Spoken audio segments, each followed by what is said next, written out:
नमस्कार, मैं हूं हेमेंद्र शर्मा और आप देख रहे हैं एमपी राउंडअप। मध्य प्रदेश के आगर जिले में नालखेड़ा में कुंडलिया बांध का निर्माण 2018 में शुरू हुआ। ये बांध 300 करोड़ रुपए की लागत से बना और तत्कालीन मुख्यमंत्री शिवराज सिंह चौहान ने इसका शिलान्यास या भूमि पूजन किया।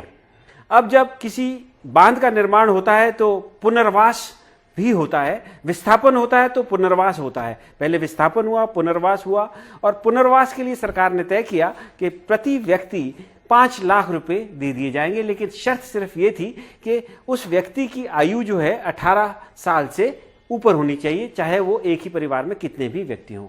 फिर क्या था, अधिकारी मिले, 2 एसडीएम, एडीएम, तहसीलदार, पटवारी, सब ने एक गैंग के साथ मिलकर के 117 लोगों को एक ही गांव के, जिनकी उम्र 18 साल से कम थी, मतलब 117 बच्चों को 21 साल से अधिक का बताया, फेक आधार कार्ड बनाए गए और प्रशासन से जो है उन 117 बच्चों के नाम पर प्रति व्यक्ति 5 लाख रुपए हड़प लिए। जिनको ये पैसा दिया जाना था, जिनके नाम से ये पैसा विड्रॉ हुआ, उनसे एडवांस चेक, उन परिवारों से पहले एडवांस पेमेंट ले लिया था, चेक ले लिया था और जैसे ही पैसा उनके अकाउंट में आया वो पैसा इधर ट्रांसफर गैंग के अकाउंट में हो गया। अब सवाल ये है कि आखिरकार जब ये मामला सामने आ चुका है तो इसकी जांच क्यों नहीं हो रही है। जी हाँ, आपको बता दें कि जांच लोकायुक्त ने जून महीने में शुरू कर दी। लोकायुक्त के संज्ञान में ये मामला आया, उसके बाद लोकायुक्त ने इसकी जांच शुरू कर दी।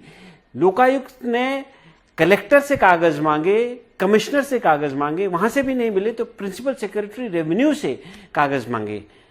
कितने कागज लोकायुक्त को मिले हैं या नहीं मिले हैं वो तो लोकायुक्त बताएगा या बाद में पता चलेगा। लेकिन इसी बीच जब जिला प्रशासन को ये पता चला कि लोकायुक्त इस मामले में लगातार कागजों की डिमांड कर रही है तो उन्होंने एक पैरेलल जांच जो है पुलिस को आदेश दिया कि इसमें करना शुरू कर दे, ताकि ना लोकायुक्त जांच कर पाए और जो पुलिस के, जो उसी जिले की पुलिस को जांच दी गई उसमें अपने हिसाब से मामला रफा दफा कर दिया जाए।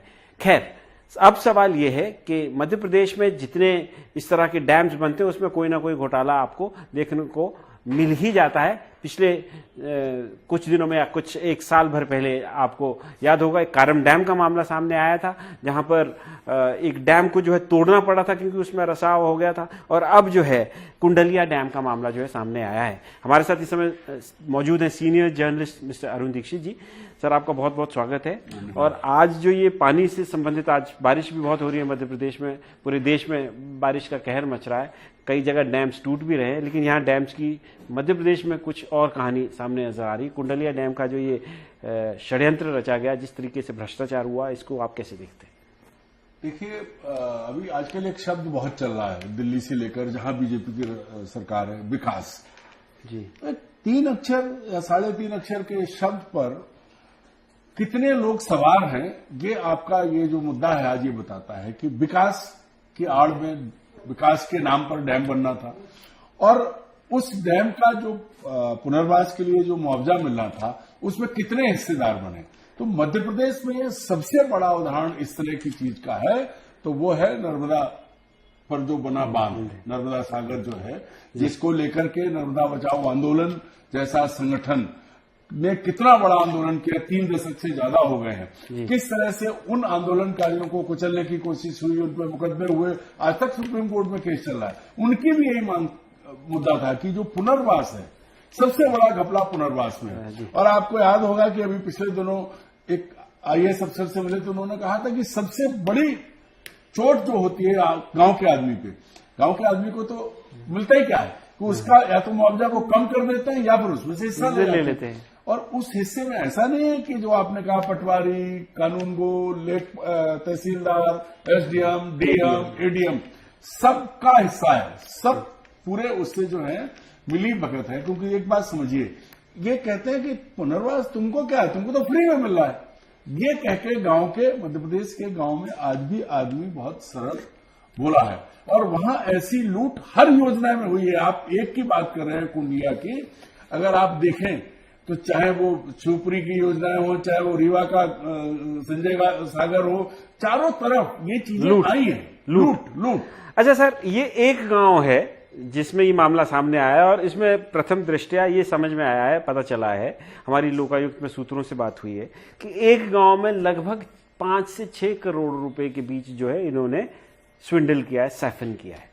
अब इस तरीके के 14 गांवों में ये सब हुआ है, यहां तक की बात सामने आ गई है। तो 14 गांवों में अगर एवरेज आप 5 के हिसाब से करो तो 70 करोड़ से ऊपर मामला जो है 300 में से इन्होंने घपला कर दिया। तो सर क्वालिटी ऑफ कंस्ट्रक्शन क्या हुई होगी, उस बांध की जो गुणवत्ता है उस पर क्या खर्च हुआ होगा और क्या किसी को उसकी फिक्र है? आपने क्वालिटी की बात की तो अभी आप बात कर रहे थे कारम बांध अपने आप टूट गया था, बनते बनते टूट गया, वो बांध बन के तैयार हुआ और वो चटक गया और कितने गांव की जमीनें बर्बाद हो गई थी।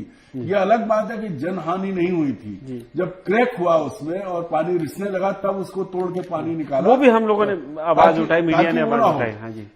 तो आप समझ लीजिए कि सिर्फ मुआवजे में ही नहीं, यहां लूट शुरू होती है जब जिसको क्या कहते हैं वो रिपोर्ट बनाते हैं, प्रोजेक्ट रिपोर्ट जब बनती है, हाँ, वहां से शुरू, फिजिबिलिटी रिपोर्ट से, हाँ, जहां वो जिसने कॉन्ट्रैक्ट किया बताया कि ये प्रोजेक्ट ऐसा, वहां से हिस्सावांट शुरू होता है और फिर आखिर तक मुआवजे के बाद कॉन्ट्रैक्ट अवार्ड होने के बाद उसके बाद जब बांध बनता है। तो आज मैं सिर्फ एक बांध की बात कहता हूं जो मध्य प्रदेश में सक्सेसफुल है, वो भी कुंडलिया से जुड़ा है, उसका नाम मोहनपुरा बांध, जिससे किसानों तक पहुंचा है।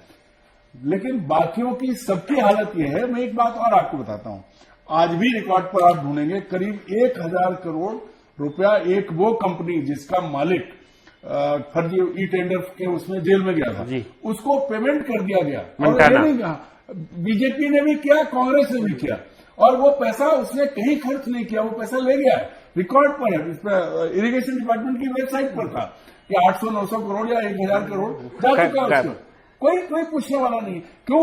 क्योंकि वही है कि नीचे से जब चलता है, जब लेखपाल मतलब जिसको पटवारी कहते हैं, पटवारी से लेके और चीफ मिनिस्टर तक, मैं दोबारा कह रहा हूं, पटवारी से लेके चीफ मिनिस्टर तक ये जो चैनल है इसमें सबका हिस्सा है। अच्छा, आपने सर बहुत महत्वपूर्ण सवाल उठाया कि चीफ मिनिस्टर तक।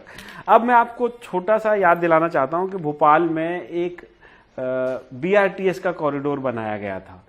अब इस कॉरिडोर को बनाते समय भी जो इस विद्या को जानते हैं, उसमें एक्सपर्टीज जिनकी है, उन्होंने कहा था कि ये फिजिबल नहीं है, दुनिया भर में इस तरह के जो कॉरिडोर्स बन रहे हैं वो बंद हो रहे हैं। लेकिन यहां फिर भी टॉप लीडरशिप की जिद के आगे किसी की नहीं चली, वो बना। किसी एक कॉन्ट्रैक्टर जो उनका बहुत फेवरेट था, उसी व्यक्ति ने जो है कुंडलिया बांध का भी निर्माण किया है, उन्होंने वो बनाया।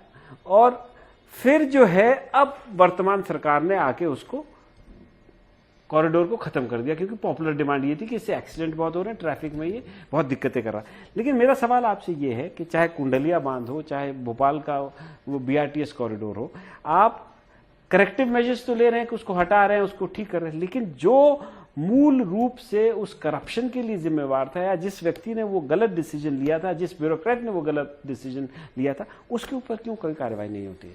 हमें मुझे इसमें एक चीज और जुड़ी है जो आपने कहा, डिसीजन लिया। मैं आपको बताता हूं, मुझे वर्तमान सरकार के बहुत इंपॉर्टेंट मंत्री उन्होंने बताया था कि जब ये बीआरटीएस का प्रोजेक्ट जब आया था तो एक आईएएस अफसर जो बाद में बहुत मतलब सबसे ज्यादा ब्लू आइड बॉय जिनको कहें, उन्होंने जिद करके कि बोलो बैंक पैसा दे रही है, अपने क्या जा रहा है,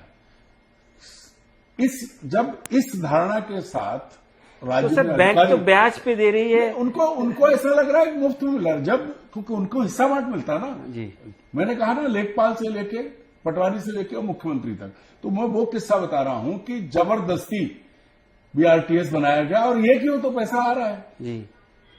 उस आईएएस अफसर से किसी ने सवाल नहीं किया। ये अलग बात है कि वो आज ठंडे बस्ते में पड़े हैं, लेकिन उन्होंने कितना प्लान, कितना खेल किया। अब दूसरी चीज आती है, भोपाल के बीआरटीएस को ले लो, जिसमें इतना स्टील, इतना वो सब लगा था, उसको तोड़ने के लिए सरकार ने पैसे दिए। किसी ने नहीं पूछा कि वो करोड़ों रुपए का स्टील कहां गया जो लगा था। स्टील तो नहीं खराब हो जाता, कंक्रीट खत्म होता है, लेकिन स्टील तोड़ा गया, निकाला गया। जनता के पैसे से पहले गलत चीज बनाई गई, फिर जनता के पैसे से तोड़ने के भी पैसे दिए, और वो मुफ्त में। पहले जब बनाया गया था तो मैंने भोपाल में देखा था, बहुत शानदार रेलिंग लगी होती थी सड़कों के बीच में, वो कहां गई कोई पता नहीं है, उसके बारे में कोई जानकारी नहीं। और अब जब कॉरिडोर बनाया था दोनों तरफ रेलिंग थी, उसका क्या हुआ नहीं बताने वाला है। पैसे दिए हैं ये पता है, लाखों रुपए की लागत से बस स्टॉप्स बनाए गए थे। वो 55 लाख 60 लाख का एक बस स्टॉप होता था जिसकी मैक्सिमम 10 लाख से ज्यादा कीमत नहीं होती थी। तो सबने जो किया है, और मूल बात यह है, आप ये देखिए कि जो साइफनिंग है, आज दुर्भाग्य है, जानकारी है, प्रमाण नहीं दे सकते चीजों के, आज बैठ के इस बात का हिसाब लगाती है सरकार की टीम कि अगर ये 500 करोड़ का प्रोजेक्ट हम लॉन्च कर रहे हैं तो इसमें से कितनी मुनाफा हो जाएगा, साइफन कितना होगा, निकल कितना आएगा। वैसे भी आप ये समझ लीजिए कि आज 38% कट है जी। ये अभी मुझे एक ठेकेदार ने बताया। अब उसमें 3% जो है वो एक टैक्स और लगाया गया, वो एमटी है, कम स्टैंड्स, किसके लिए आप जानते हैं, नाम लेने से कोई फायदा नहीं है। तो वो जब 41% को कमीशन जा रहा है, 41 में जब 59 पे काम हो रहा है, तो 59 में भी ठेकेदार कमाएगा, तो हो क्या रहा है। अभी आप देखिए, सड़कें देख लीजिए, अच्छा देख लीजिए। आप सर ये बताइए कि अब ये तो पूर्व मुख्यमंत्री शिवराज सिंह चौहान कार्यकाल में ये कुंडलिया बांध का निर्माण हुआ था, जिसमें ये भ्रष्टाचार का मामला सामने आया है और बहुत व्यापक, मतलब बड़े स्तर पर ये भ्रष्टाचार हुआ है। इसमें क्या आपको लगता है, मेरा फाइनल सवाल है कि वर्तमान सरकार जो मोहन यादव मध्य प्रदेश के मुख्यमंत्री, क्या वो आपको लगता है कि कोई एक्शन ले पाएंगे, या क्योंकि पार्टी उन्हीं की पार्टी का मामला है तो वो कुछ नहीं, उनके हाथ बंधे हुए, कोई एक्शन नहीं होगा। आप इसका जवाब आप पहले दे चुके हैं कि जब लोकायुक्त ने ठीक से जांच शुरू की तो कलेक्टर ने पुलिस जांच करा दी। तो मोहन यादव बेचारे कुछ नहीं कर पाएंगे। क्यों? क्योंकि वो जो कलेक्शन मोहन कुंडलिया का जो है, कुंडलिया से जो निकाला है, सबका हिस्सा था। अब उसमें अगर सही जांच होगी तो मैं फिर कह रहा हूं दावे के साथ कि इसमें संघ के लोग भी आएंगे। सब पर पैसा गया है, इसलिए कोई कुछ नहीं, बस हम और आप बहस करेंगे, बात होगी, अखबार छाप देंगे, लेकिन सरकार जांच की ऐसी जलेबी बनाएगी कि उसमें लोकायुक्त आ जाएगा, उसमें पुलिस आ जाएगी, उसमें रेवेन्यू आ जाएगा और फिर तब तक चुनाव आ जाएगा। तो कुछ नहीं होने वाला है। तो जांच की ऐसी जलेबी बनने जा रही है जिसमें लोकायुक्त से लेकर, लोकल पुलिस से लेकर, रेवेन्यू डिपार्टमेंट की इंक्वायरी से लेकर तमाम इंक्वायरियां हो जाएंगी, लेकिन अंत में इसके लिए जिम्मेवार कौन है वो जवाबदेही शायद तय नहीं हो पाएगी। छोटे अधिकारियों पे, पटवारी, कानूगो, या हो सकता है एसडीएम एडीएम पर कार्रवाई हो जाए, लेकिन जिनकी शय पर ये स्कैम हो रहा था या हुआ, उन पे शायद कभी कोई कार्रवाई नहीं होगी। एमपी राउंडअप में आज सिर्फ इतना ही, कल फिर मुलाकात होगी, तब तक के लिए थैंक यू, गुड बाय।